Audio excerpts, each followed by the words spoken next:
মসজিদের মিম্বরে বসে কুলাঙ্গার তার মুসল্লিদেরকে মস্কের মতো পড়াচ্ছে। সে বলতেছে খাজা বাবা বুয়া, খাজা বাবা বুয়া।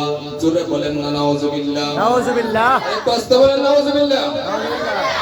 এই বেঈমান কুলাঙ্গার বাংলার জমিনে, এই বেঈমান কুলাঙ্গার মুস্তাকুন নবীর জন্য ভাত খাওয়া হারাম হারাম হারাম। কথা বলো ঠিক না বেঠিক? এই পাক বাংলা ভারত উপমহাদেশের মধ্যে যিনি ইসলামকে প্রচার প্রকাশ প্রতিষ্ঠা করেছেন, সেই চিস্তান শহরের সুসন্তান হুজুর খাজা মুঈনুদ্দিন আজমিরি সঞ্জুরি রাদিয়াল্লাহু তাআলা আনহুর ব্যাপারে যিনি যে কুলাঙ্গার বেঈমান মানাউন ভুয়া, খাজা বাবা ভুয়া, খাজা বাবা ভুয়া এই শব্দ শিখাইতে পারে, এই শব্দ বলতে পারে, সে কোনদিন ইমানদার হতে পারে না, ইমানদার হতে পারে না। আজকে আমরা নির্দ্বিধায় বলিষ্ঠ কণ্ঠে বলতে চাই, এই মুস্তাকুন নবী সে বেঈমান কুলাঙ্গার হয়ে গিয়েছে। তার আসলে মনে হয় জন্মের মধ্যে ডিস্টার্ব আছে, নচেত বাংলার জমিনে থেকে সে হুজুর খাজা গরিব নওয়াজ সহ আউলিয়া কেরামের শানে বেয়াদবি করেছে। হুজুর খাজা গরিব নওয়াজের শানে বেয়াদবি করেছে, সাথে সাথে তার ঈমান নষ্ট হয়ে গেছে। কথা ঠিক না বেঠিক? হুজুর খাজা গরিব নওয়াজ যিনি এই পাক বাংলা ভারত উপমহাদেশে না আসলে ইসলামের পতাকা উজ্জ্বল হতো না। আজকে সে মসজিদ পেল, মসজিদের মিম্বরে বসে এরকম বাজে মন্তব্য করে বক্তব্য দিচ্ছে। আমরা তার তীব্র নিন্দা এবং প্রতিবাদ জানাচ্ছি এবং মাননীয় প্রশাসনের কাছে জোর দাবি জানাচ্ছি যে এই কুলাঙ্গারকে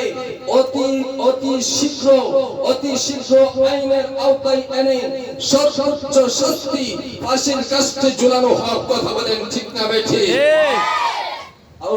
আউলিয়া কেরামের বাংলাদেশ, শাহজালালের বাংলাদেশ, শাহপরানের বাংলাদেশ, 360 আউলিয়ার বাংলাদেশ, অসংখ্য আউলিয়া কেরামের বাংলাদেশের জমিনে, আউলিয়া কেরামের এই জমিনে বসে, আউলিয়া কেরামের জমিনে আল্লাহর ঘর মসজিদে বসে, মিম্বরে বসে এই সব কাজ মন্তব্য আল্লাহর ওলিদের ব্যাপারে, হুজুর খাজা গরিব নওয়াজের ব্যাপারে যে বলতে পারে, তার সর্বোচ্চ শাস্তি আমরা চাই কি চাই না? চাই। সর্বোচ্চ শাস্তি আমরা চাই কি চাই না? চাই।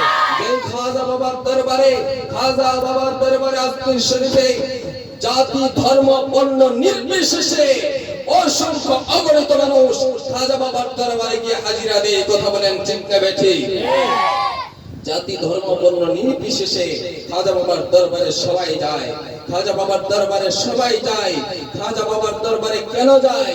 খাজা বাবা আওলাদে রাসূল, খাজা বাবা ইমাম হাসান রাদিয়াল্লাহু তাআলা আনহুর বংশধর, ইমাম হুসাইন রাদিয়াল্লাহু তাআলা আনহুর বংশধর, প্যারে নবী পাকের বংশধর, আওলাদে রাসূল, আউলিয়া কেরামের মধ্যে চিশতিয়া তরিকার মহান ইমাম হুজুর খাজা গরিব নওয়াজ রাদিয়াল্লাহু তাআলা আনহু যেই আওলাদে রাসূলদের ব্যাপারে আমার আল্লাহ পুত পবিত্র কিয়ামত পর্যন্ত ঘোষণা করেছেন কোরআনে কারিমে, ইন্নামা ইউরিদুল্লাহু লিইউযহিবা আনকুমুর রিজসা আহলাল বাইতি ওয়া ইউতাহহিরুকুম তাতহীরা।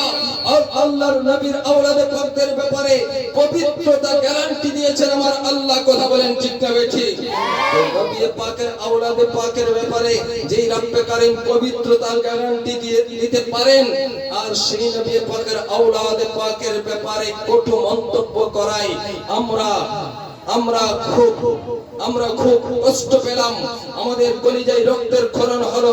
আমরা মাননীয় প্রশাসনের কাছে জোর দাবি জানাচ্ছি, এই কুলাঙ্গার বেঈমান মুস্তাকুন নবীকে অতি শীঘ্রই আইনের আওতায় আনা হোক এবং সর্বোচ্চ শাস্তি তার জন্য নির্ধারণ করা হোক। কথা বলেন ঠিক না বেঠিক? আল্লাহ পাক আমাদেরকে আউলিয়া কেরামের মধ্যে পথে, আহলে বাইতের রাসূল পাক পঞ্জতনের মধ্যে পথে, রাসূল পাকের গোলামিয়াতের মধ্যে আল্লাহ আমাদেরকে কবুল করুন। সবাই বলে আমিন। ওয়া মা আলাইনা ইল্লাল বালাগ। আসসালামু আলাইকুম ওয়া রাহমাতুল্লাহি ওয়া বারাকাতুহু।